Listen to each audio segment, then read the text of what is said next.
మాజీ మంత్రి విశ్వరూప్ అవినీతిని త్వరలోనే బయటపెడతామన్నారు అమలాపురం ఎమ్మెల్యే ఐతాబత్తుల ఆనందరావు. వైసీపీ పాలనలోని అమలాపురం అభివృద్ధి ఆగిపోయిందని, త్వరలో అమలాపురం అభివృద్ధిపై అధికారులతో చర్చిస్తామని తెలిపారు. కోనసీమ జిల్లాకు అమలాపురం హెడ్ క్వార్టర్స్ కావడంతో టౌన్ డెవలప్మెంట్పై రూట్ మ్యాప్ సిద్ధం చేశామన్నారు. రోడ్లు వెడల్పు, డ్రైనేజీ సిస్టమ్, శానిటరీ, తాగునీరు, డంపింగ్ యార్డులపై తగు నిర్ణయాలు తీసుకుంటామంటున్న టీడీపీ ఎమ్మెల్యే ఐతాబత్తుల ఆనందరావుతో మా ప్రతినిధి Ganesh face to face. Amalapuram అంటే ఆనందరావు అంటే అభివృద్ధి అంటున్నారు ఐతాబత్తుల ఆనందరావు, అమలాపురం ఎమ్మెల్యే. ప్రస్తుతం ఆయన మనతో ఉన్నారు. ఇప్పటికే రాష్ట్రంలో ప్రభుత్వ పరిపాలన ప్రారంభం కావడం జరిగింది. ఇప్పుడు అమలాపురం అభివృద్ధి పరంగా ఏ విధంగా ముందుకెళ్తున్నారని తెలుసుకునే ప్రయత్నం చేద్దాం. సార్, ఆల్రెడీ పాలన ప్రారంభమైంది, మీరేమో అభివృద్ధి పరంగా ముందుకు వెళ్తాను, నేను ఏంటో చూపిస్తాను అంటున్నారు. మీ విజన్ ఏంటి అసలు? అమలాపురం అసెంబ్లీ నియోజకవర్గం గత 5 సంవత్సరాల వైసీపీ ప్రభుత్వంలో ఏ అభివృద్ధి లేకుండా ఎక్కడ వేసిన గొంగలు అక్కడనే ఉంచారు. ఈరోజు 1 సంవత్సరంలో అమలాపురం పట్టణానికి ఉన్నటువంటి ట్రాఫిక్ సమస్యను పూర్తిగా పరిష్కారం చేస్తాం. దానికి సుమారు 7 బ్రిడ్జిలు నిర్మించాలి.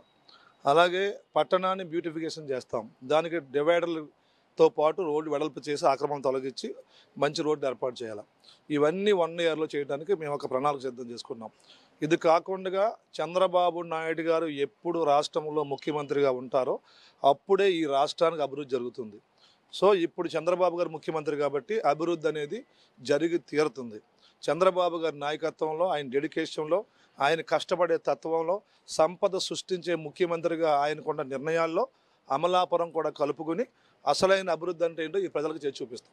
అంటే అమలాపురం నియోజకవర్గం అంటే జిల్లాకే హెడ్ క్వార్టర్, రోడ్ల వెడల్పు అనేది చేయాల్సి ఉంది. అది ఎప్పటి నుంచి మొదలు పెట్టారు? మీరు ఇంకా జూన్ 12న చంద్రబాబు గారు ప్రమాణ స్వీకారం చేశారు. జూన్ 21న ఎమ్మెల్యేలుగా మేము చేశాము. 27 అంటే 15 రోజులు ఎంత అయి ఉంటుంది. 15 రోజులు ఈ క్వశ్చన్ అడుగుతున్నారు.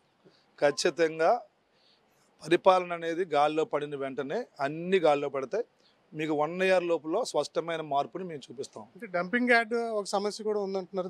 దాన్ని కూడా 1 ఇయర్లోనే పరిష్కారం చేస్తాం. డంపింగ్ యార్డ్ కానీ అన్ని రివ్యూలు చేస్తున్నాం. అన్ని డిపార్ట్మెంట్ల్లో ఏది ప్రజలకు అవసరమో అన్ని గుర్తిస్తున్నాం. ఆ డిపార్ట్మెంట్ ఈ డిపార్ట్మెంట్ కాదు, అన్ని డిపార్ట్మెంట్ల వారీగా ప్రజలకి మంచి పరిపాలన ఇచ్చి జవాబుదారీగా ఉండి పేదవాడు వచ్చి ఎమ్మెల్యేని కలిసి నాకు ఈ పని అవ్వాలి సార్ అంటే ఆ పని జెన్యూన్ అయితే వెంటనే అయ్యి తీరుతుంది. అది చంద్రబాబు గారి ప్రభుత్వం. అంటే పెన్షన్లు సక్సెస్ఫుల్గా పంపిణీ చేశారు. మిగిలినటువంటి పథకాలు ఎప్పుడైనా ప్రజలు అడుగుతున్నారు. ఇప్పుడు 15 రోజుల్లో ప్రజలు అడగరు, ఎందుకంటే వాళ్ళకు కూడా బాగా తెలుసు. 15 రోజుల్లో ఏదైతే పెన్షన్ ఉందో పెన్షన్ని అద్భుతంగా ఒక సంతోషకర వాతావరణంలో పండగ వాతావరణంలో జరిగింది. మిగిలిన అన్నీ కూడా జగన్మోహన్ రెడ్డి ఆంధ్రప్రదేశ్ అనే ఒక అద్భుతమైన సంపద కలిగిన రాష్ట్రాన్ని చిందరబందర చేసి పీకి పందిరేసాడు. దాన్ని ఇప్పుడు అన్ని పరిశీలన చేస్తున్నారు చంద్రబాబు నాయుడు గారు. అన్ని సెట్ చేయాలా. ఈ యొక్క జగన్మోహన్ రెడ్డి చేసిన తప్పుల నుంచి రాష్ట్రాన్ని సరిచేసి పరిపాలన గాల్లో పెట్టి అన్ని అమలు చేయాలి. దానికి 1 నెల, 2 నెలలు, 3 నెలలు, 4 నెలలు పడుతుంది. పట్టిన తర్వాత అన్ని సవ్యంగా జరుగుతాయి. అంటే రాష్ట్రంలో వైసీపీ నేతలు అవినీతి మీద ఎక్కడికక్కడ వెలికి తీస్తున్నారు. ఇక్కడ మంత్రిగా పనిచేశారు విశ్వరూపు. ఆయనకు సంబంధించి మీ దగ్గర ఏమైనా ఆధారాలు ఉన్నాయేమన్నా వెలికి తీసే ప్రయత్నం చేస్తారు? ఇప్పుడు ఏదైతే మనము రివ్యూ చేస్తున్నామో అన్ని రివ్యూలోనూ ఎక్కడ లొసుగులు ఉన్నాయి అన్నీ బయటకు వస్తాయి. ఆ లొసుగులన్నింటినీ బయటకు తీసి ఖచ్చితంగా వాటికి తగినటువంటి ఏదైతే చట్టబద్ధమైన చర్యలు ఉన్నాయో ఆ చర్యలు తీసుకుంటాం. ఓవరాల్గా చూస్తున్నాం కదా, ఖచ్చితంగా ఇచ్చిన మాట ప్రకారం మేము చేసి చూపిస్తామంటున్నారు ఐతాబత్తుల ఆనందరావు. ఏదైతే అమలాపురం ఉందో ఈ అమలాపురం నియోజకవర్గాన్ని ఖచ్చితంగా అభివృద్ధి చేస్తాం. హెడ్ క్వార్టర్ కాబట్టి ముందు రోడ్ల సమస్య, డ్రైనేజీ సమస్య, డంపింగ్ యార్డ్ సమస్య, వీటన్నిటిని కూడా పరిష్కరించే విధంగా అధికారులతో కలిసి ముందుకెళ్తున్నాం అంటున్నారు.